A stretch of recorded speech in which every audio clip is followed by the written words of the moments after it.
आज का क्वेश्चन है number of distinct subsequences. Question बोल रहा है given a string consisting of lower case English alphabets, task is to find number of distinct subsequences of string, note answer can be very large so output will be answer modulo. तो question क्या बोल रहे हैं एक बार इसको समझ लेते हैं। क्वेश्चन में एक स्ट्रिंग गिवन होगी एस की फॉर्म में, तो फाइंड क्या करना है, इस स्ट्रिंग एस के टोटल डिफरेंट सब्सीक्वेंस फाइंड करने हैं। टोटल डिफरेंट सब्सीक्वेंस, तो सब्सीक्वेंस क्या होता है एक बार इसको देख लेते हैं। अगर कोई एक स्ट्रिंग है, मान लेते हैं A B C D E है, तो इसके जो कैरेक्टर्स होंगे ए बी मतलब A comma B comma C comma D comma E, तो इन कैरेक्टर्स से अगर एक नई स्ट्रिंग फॉर्म करें इस तरह से, ताकि जो ओरिजिनल स्ट्रिंग है उसमें जो ऑर्डर में कैरेक्टर्स हैं वही ऑर्डर होने चाहिए। जैसे कि अगर ए सी डी ई है तो इसमें क्या है, ए के बाद सी आ रहा है, सी के बाद डी, डी के बाद ई, तो क्या यहाँ पे फॉलो हो रहा है, ए के बाद यहाँ पे सी है, डी है, ई है, फॉलो हो रहा है, तो ये वाला सब सीक्वेंस माना जाएगा। तो जैसे ए ई ए है तो यहाँ पे क्या है, ए के बाद ई है फिर ए है, पर ओरिजिनल में क्या है, ए के बाद ई तो है पर ई के बाद ए नहीं है, ई के पहले ए है, तो ये वाला नहीं माना जाएगा सब सीक्वेंस में।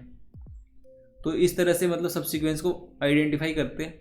और किसी भी स्ट्रिंग में जिसकी लेंथ n है उसमें टोटल नंबर ऑफ टोटल सब्सीक्वेंस होते हैं कितने, 2 की पावर n। 2 की पावर n में से जो 2 की पावर n-1 है वो इसके कैरेक्टर्स से बनते हैं, और जो एक है वो एक एम्प्टी स्ट्रिंग होता है। तो 2 की पावर n टोटल सब्सीक्वेंस होते हैं किसी भी स्ट्रिंग में। तो अगर स्ट्रिंग में सारे एलिमेंट डिफरेंट है उस वाले केस में तो डायरेक्टली आंसर आ जाएगा 2 की पावर n। तो जो ये 2 की पावर n होते हैं ये कैसे आते हैं एक बार इसको समझ लेते हैं। 2 की पावर n में से एक तो देख लिया कि 2 की पावर n-1 तो होते हैं कैरेक्टर से बनते हैं, और जो एक होता है वो एम्प्टी होता है। तो ये 2 की पावर n-1 कैसे आ रहे हैं, मान लेते हैं एक स्ट्रिंग है ए बी सी डी नाम की, तो अगर सिर्फ ए से स्टार्ट करते हैं, ए का क्या बनेगा, अकेला ए बनेगा, फिर बी का क्या बनेगा, एक बी का खुद का बनेगा, एक ए के आगे बी अपेंड करने से बन जाएगा, तो अकेला ए का बन गया एक, ए बी को कंबाइन करा तो एक प्लस 2 इक्वल टू 3 आ गया। अब ए बी सी का कैसे आएगा, सी रखा पहले, फिर ए के आगे सी पुट करा, बी के आगे सी करा, ए बी के आगे रखा सी, तो ए बी सी का क्या आएगा, ए बी का 3 आ रहा था, प्लस सी को पुट करा, मतलब सी को एक बार पुट करा, प्लस ये 3 और, तो टोटल कितने हो गए 7। इसी तरह से ए बी सी डी का आएगा, ए बी सी डी का क्या आएगा, डी को पुट करा, ए के आगे डी करा ए डी, फिर बी डी करा ए बी डी, मतलब इसके आगे डी करा, इसके आगे डी, फिर इसी तरह से सी वालों के सामने डी करना है, C D A C D B C D और ए बी सी डी। तो ए बी सी डी का एक चीज़ नोटिस करना है यहाँ पे कैसे आ रहा है, जो पहले ए बी सी के आ रहे हैं 7, प्लस डी वाले का खुद का एक आ रहा है, प्लस जो ये आ रहे हैं 7, ये कैसे आ रहे हैं, ये जो प्रीवियस 7 थे उनके सामने डी को अपेंड करने से आ रहे हैं, तो 7 और आ रहे हैं। तो टोटल कितने हो गए, 7 और 7 14 और 1 15। अगर इसको क्रॉस चेक करना चाहें तो कर सकते हैं, 2 की पावर 4-1 15 ही होता है। तो जो फॉर्मूला ऊपर ये वाला बिल्कुल सही है, ये इस तरह से काम कर रहा है। पर अगर ऐसा केस आता है, ऐसी स्ट्रिंग आती है, टोटल स्ट्रिंग मतलब मैक्सिमम 26 कैरेक्टर्स हैं, और मतलब ऐसा ही कुछ आता है, नॉन रिपीटेड आते हैं, सारे डिस्टिंक्ट होते हैं, उस वाले केस में तो डायरेक्ट आंसर आ जाएगा 2 की पावर n। पर ऐसा है नहीं, क्योंकि n जो स्ट्रिंग है उसकी लेंथ 10 की पावर 5 तक जाएगी। जब 10 की पावर 5 तक जाएगी इसका मतलब तो पक्का है कि जो नंबर्स हैं वो रिपीट होंगे, जो कैरेक्टर्स हैं वो रिपीट होंगे। तो जब रिपीट होंगे तो उनका कैसे फाइंड करना है, तो अगर यहाँ तक समझ आ गया तो उनका काफ़ी ज़्यादा सिंपल हो जाएगा, क्योंकि डिस्टिंक्ट का कैसे फाइंड कर रहे हैं वो समझ लिया। अब जो रिपीटेड है उनको बस माइनस करना है, वो माइनस कैसे करेंगे उसको अब देख लेते हैं। तो अगर जो स्ट्रिंग है वो कुछ ऐसी आ जाती है ए बी ए, इसमें ए बी यहाँ तक तो ठीक है, यहाँ तक तो जो कैरेक्टर सारे डिफरेंट आ रहे हैं, पर आगे ए रिपीट हो रहा है, फिर बी रिपीट हो रहा है, फिर ए रिपीट हो रहा है, तो इसको कैसे डील करेंगे वो देख लेते हैं। तो ए का स्टार्ट कर देते हैं। ए का क्या आएगा, यहाँ पे ए ही रहेगा, बी का बी खुद रहेगा और ए के आगे बी लग जाएगा, तो ए का 1 आ गया, ए बी को मिला के 3 आ गए। अब ए बी ए का क्या आएगा? तो यहाँ पे एक चीज़ समझना, पहले इस ए को मान लो ये ए और ये वाला ए दोनों डिफरेंट है। अगर डिफरेंट होते तो क्या आता, इसको खुद को पुट करते और बाकी जो पीछे के 3 हैं उनके सामने ए को अपेंड करते। कैसे करते? ए करते, फिर बी ए, फिर ए बी ए, इस तरह से। तो यहाँ पे क्या हो रहा है, ए बी ए का अगर करें तो पहले के 3 थे, प्लस एक खुद ए ऐड हुआ और प्लस 3 और ऐड हुए, तो टोटल कितने आ रहे हैं? 7। अगर ए ये वाला ए इस वाले से अगर डिफरेंट होता तो ये वाला आंसर करेक्ट होता, पर ये दोनों ए सेम है। उस वाले केस में क्या करेंगे, तो उसके लिए जो रिपीट हो रहा है उसको माइनस करना पड़ेगा। तो ये वाला रिपीट हो रहा है, इसको एक माइनस कर दिया, 7 - 1 = 6 आ गया यहाँ पे। तो अब नेक्स्ट स्टेप ए बी का कैसे फाइंड होगा? ए बी क्या है इसका, इसमें क्या करते हैं, बी को खुद को मतलब लिखते हैं, फिर जो प्रीवियस है उनके सामने बी अपेंड करते हैं। तो क्या होगा, प्रीवियस तक 6 आ रहे थे, प्लस बी को लिखना होता है प्लस 6 और करेंगे, क्योंकि जो ये प्रीवियस 6 हैं इनके सामने जब बी को अपेंड करेंगे तो 6 और जनरेट होंगे नए। तो टोटल कितने हो गए? 6 और 6 12 और 1 13।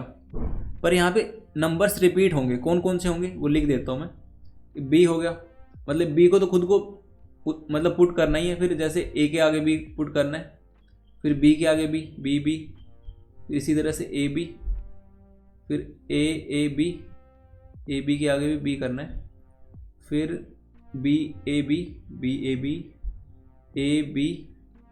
ए बी, ये आ गए टोटल। तो इसमें एक चीज़ नोटिस करना, जो शुरुआत के 2 हैं ए मतलब बी और ए बी, ये इससे मैच खा रहे हैं, और जो ये वाला ए था इसका जो ये रिपीट हो रहा था वो इसके प्रीवियस वाले से मैच खा रहा था। ये क्यों है, इसका रीज़न क्या है वो मैं थोड़ा सा समझा देता हूँ। काफ़ी ज़्यादा सिंपल है, इसको थोड़ा सा ध्यान से देखना, क्योंकि अगर ये वाली चीज़ समझ आ गई फिर क्वेश्चन हो गया। इस क्वेश्चन में कुछ नहीं है और। तो जब मैं ऐसा लिख रहा था ए बी ए, तो इस ए का क्या लिख रहा था मैं, इस यहाँ तक का सम, प्लस ए को खुद को डिस्टिंक्ट मान के लिख रहा था, प्लस जो ये 3 थे इनको वापस लिख रहा था, क्योंकि उनके सामने ए को अपेंड होगा तो नई सब्सिक्वेंस जनरेट होंगी इतनी। तो जो ये 1 है ये कहाँ से आया, ये कहाँ से आएगा? तो ये जो 3 है इसको भी डिवाइड कर लेते हैं, ये ए बी से आ रहा है तो ए बी को ऐसे कर लेते हैं, ए से 1 और बी से 2, इसको हटा देते हैं। तो ए से 1 है, बी से 2 है। अब ए को खुद को पुट करा और जो ये 3 बनेंगे इनसे जो नए जनरेट होंगे 3 और, वो यहाँ पे पुट कर दिया। तो एक चीज़ बताना, जैसे ए रिपीट हो रहा है तो जब शुरुआत में ए आया था उसने अपने आप को पुट करा था, तभी तो ये 1 आया था। तो जब नया रिपीट होगा वो भी अपने आप को जब पुट करेगा तो एक और एक्स्ट्रा रिपीट हो गया।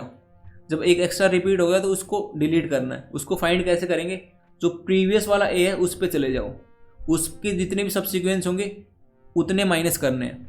तो इसको एक और एग्जांपल के थ्रू समझ लेते हैं। जैसे ए बी है तो ए और बी का दोनों का मिला के 3 था, फिर एक और ए ऐड हुआ, उसका क्या आया था, मतलब इन तीनों को मिला के 6 आया था, और प्लस बी का क्या आएगा, अगर बी को डिस्टिंक्ट मानते हैं 1 + 6 आएगा, पर ये एक्चुअल आंसर नहीं है। तो इसका क्या कर रहे थे, जो प्रीवियस बी था उसमें टोटल थे ये 2 थे, उनको माइनस करा था। माइनस क्यों करा था उसका रीज़न है।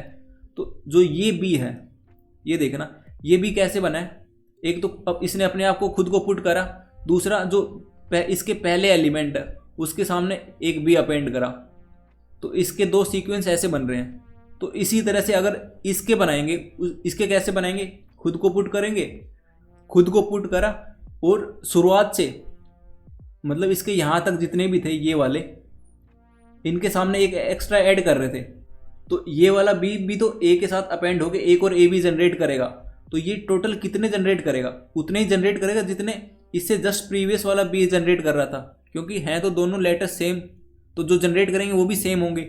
जब सेम 2 बार होंगे तो एक को रिपीट, जो एक को माइनस कर देंगे तो जो रिपीटिशन है वो ख़त्म हो जाएगी। तो इस क्वेश्चन को इसी अप्रोच से करना है। वो कैसे करना है, तो जैसे ये ए बी है, तो ए बी तक का यहाँ तक 6 आंसर आ रहा था। अगर ये बी की जगह मान लेते हैं डी होता तो यहाँ पे 1 आता प्लस 6 और आता, पर डी नहीं है तो उस केस में कुछ माइनस होगा। माइनस क्या होगा, जो इसके प्रीवियस वाला बी है उसके टोटल कितने सब्सिक्वेंस होंगे वो माइनस होंगे।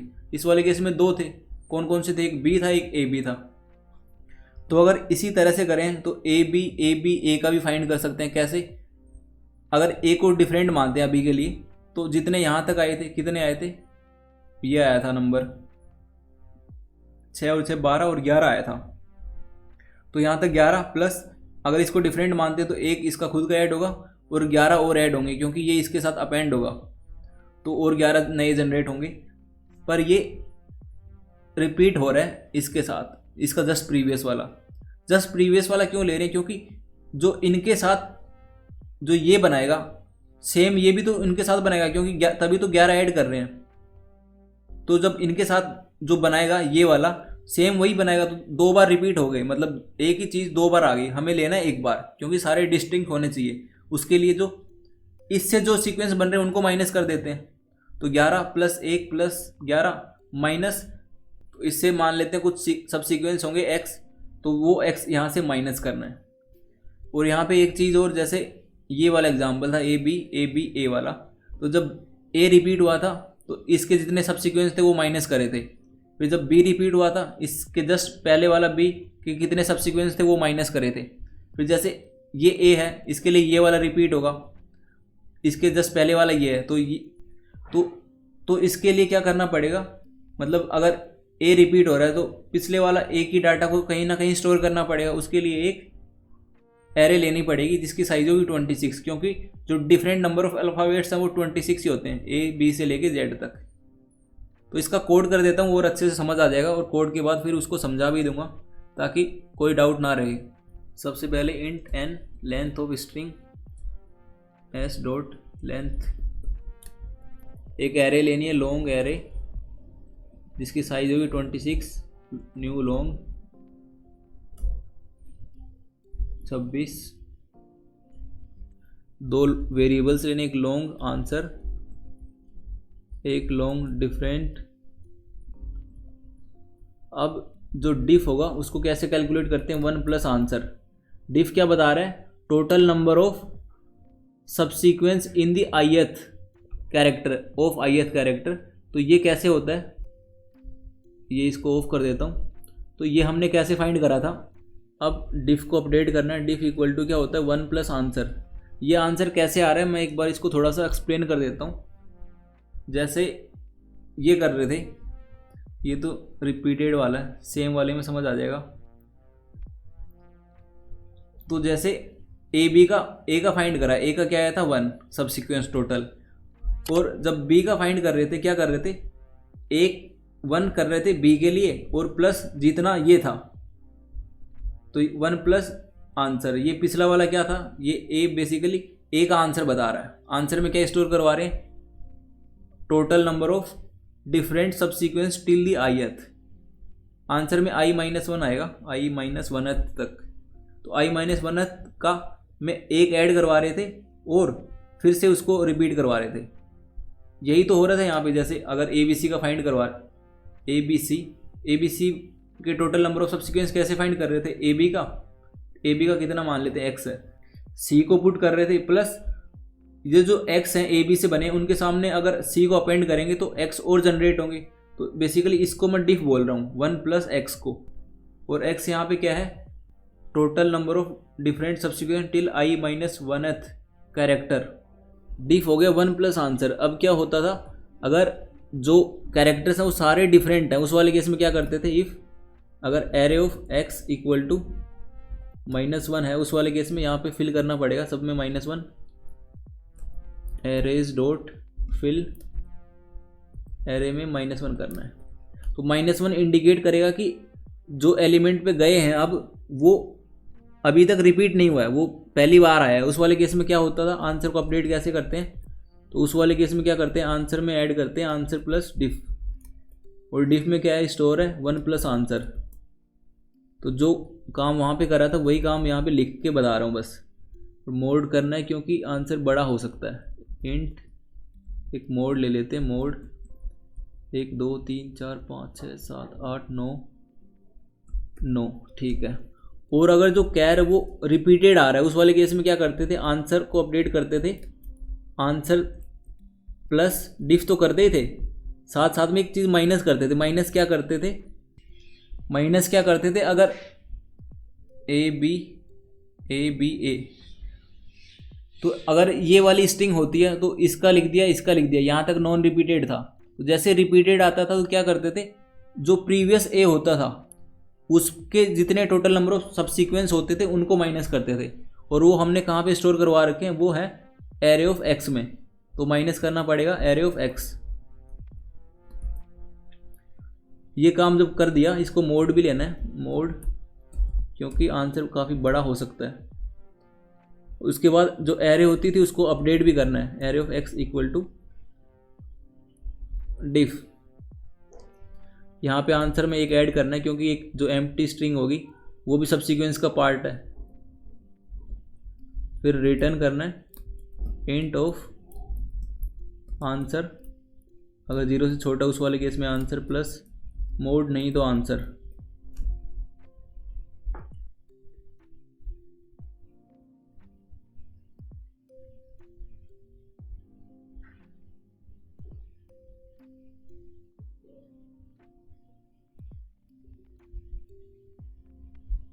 तो कोड कैसे काम कर रहा है, बेसिकली क्वेश्चन क्या था, क्वेश्चन में एक स्ट्रिंग गिवन थी और total number of distinct subsequence find करने थे इस स्ट्रिंग के। तो वैसे अगर सारे उसके जो एलिमेंट्स हैं स्ट्रिंग के, अगर वो सारे डिफरेंट होते हैं उस वाले केस में तो 2 की पावर n आ जाते हैं टोटल डिफरेंट सबसीक्वेंस। अगर रिपीटेड होते हैं उस वाले केस में क्या करते थे, जो रिपीट हो रहा है उसको माइनस करना होता था। तो वो कैसे कर रहे थे, सबसे पहले एक यहाँ पे स्ट्रिंग की लेंथ ली n, फिर एक लॉन्ग एरे क्यों ले रहे हैं, क्योंकि अगर ऐसा केस आता है ए बी, फिर ए रिपीट हो रहा है, फिर बी रिपीट हो रहा है, तो जब ए रिपीट हो रहा होगा तो जो पिछला वाला ए है उसके कितने टोटल सबसीक्वेंस थे उनको कहीं स्टोर करना पड़ेगा। उसके लिए ये एरे डिक्लेयर करी है। एरे में बेसिकली ए मतलब 0th इंडेक्स पे पड़ा होगा एक का सब, वो ए का टोटल सबसीक्वेंसेस, बी का 1 पे, सी का 2 पे, इस तरह से जेड तक के। यहाँ पे फिर एरे में फिल करवा रहे हैं -1। -1 का बस ऐसे मतलब है कि स्टार्टिंग में एरे खाली है तो उसमें सारे -1 पड़े हैं। -1 क्या रिप्रेजेंट करेंगे, अगर मान लेते हैं एलिमेंट ए पे गए तो एलिमेंट ए से चेक करवाएंगे कि क्या ए रिपीट हुआ है, -1 रहेगा तो मतलब वो रिपीटेड नहीं है। फिर यहाँ पे आगे 2 वेरिएबल्स लिए, एक आंसर है एक डिफ है। आंसर क्या बता रहा है, total number of different subsequence till i-1th character.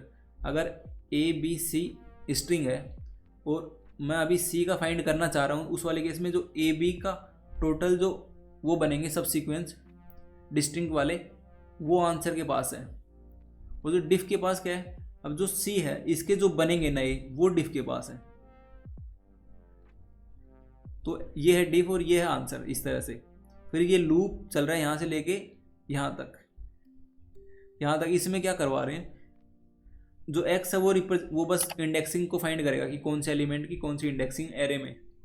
अब जो अंदर वाला ये है, इफ़ i इक्वल टू 0 से लेके, मतलब सिर्फ i 0 के लिए, i अगर 0 होगा उसका मतलब है सिर्फ एक एलिमेंट है, और एक एलिमेंट के टोटल नंबर ऑफ सबसीक्वेंस कितने होंगे, सिर्फ एक ही होता है। अगर एम्प्टी वाले को हटा दें, जो एम्प्टी होता है उसको अभी के लिए इग्नोर करना, क्योंकि उसको एंड में ऐड करवा रहे हैं यहाँ पे आंसर प्लस इक्वल टू 1 करके, तो इसलिए मतलब, तो यहाँ पे अगर i 0 है उस वाले केस में आंसर में 1 आएगा, क्योंकि एक ही सबसीक्वेंस होगा। और एरे ऑफ x में 1 को अपडेट कर दिया, क्योंकि इस वाले केस में a के लिए x क्या होगा, 0 होगा, तो एरे ऑफ 0 को अपडेट कर दिया 1 से, इसका मतलब a एक बार आ चुका है। फिर यहाँ पे डिफ को अपडेट कर रहे हैं 1 प्लस आंसर से। ये 1 प्लस आंसर कैसे आया इसको देख लेते हैं। जैसे इस वाले केस में देखा था हमने, ए बी था वो आंसर में था, मतलब ए बी का टोटल सबसीक्वेंस थे वो आंसर में स्टोर्ड थे। वो जो सी का आना था वो डिफ में था। तो ये सी का कैसे फाइंड करते थे, सी को पहले खुद को पुट करते थे, प्लस जो प्रीवियस ए बी का था टोटल उसको लेते थे। ए बी का टोटल क्या होता था, आंसर। तो 1 प्लस आंसर से यहाँ पे डिफ को अपडेट करा। फिर यहाँ पे ये जो 2 कंडीशन है यहाँ पे चेक करवा रहा हूँ कि अगर एरे ऑफ एक्स अगर नॉट विजिटेड है उस वाले केस में तो डायरेक्टली आंसर को अपडेट करो आंसर प्लस डिफ से। बेसिकली आंसर प्लस डिफ क्या होता है, अगर मैं ये दोनों की बात करूँ, यहाँ पे आंसर है। अगर अब अभी मैं इस ए को फाइंड करना चाह रहा हूँ तो इन दोनों का जो भी टोटल नंबर ऑफ सब्सिक्वेंस होंगे वो इस आंसर में स्टोर रहेंगे।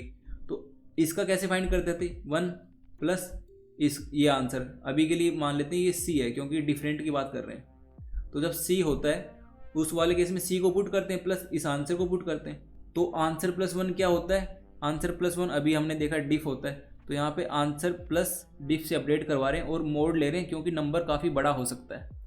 और एल्स वाली कंडीशन में क्या होता था, आंसर प्लस डिफ तो होता ही था, साथ ही साथ माइनस में हम कुछ नंबर करते थे, वो नंबर क्या होता था।